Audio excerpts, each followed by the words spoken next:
26শে ফেব্রুয়ারি যখন তদন্তকারীরা তাদের তাঁবু খুঁজে পান, কিন্তু তাদেরকে খুঁজে পান না, তখন তাদেরকে খোঁজার জন্য বিভিন্ন জায়গাতে তারা তল্লাশি চালায়।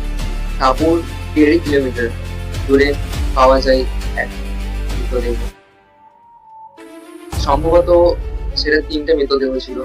সাথে একটা জায়গাতে গাছের নিচে 2টো মৃতদেহ ছিল, আরেকটা জায়গায় 3টা, আরেকটা জায়গায় 4টা পড়েছিল।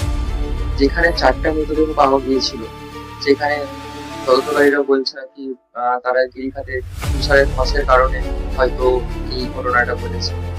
আর বিভিন্ন লোকেরা বলে নাকি এখানে ইউএফও কিংবা হচ্ছে এখানে কোনো কিছু রহস্যময় কাজ চলছে, সেই জন্য হয়তো এরা বেঁচে ফিরতে পারে।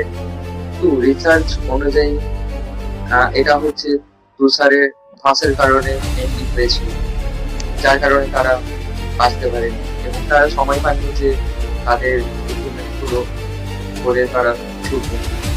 এটাই হয়তো রহস্য।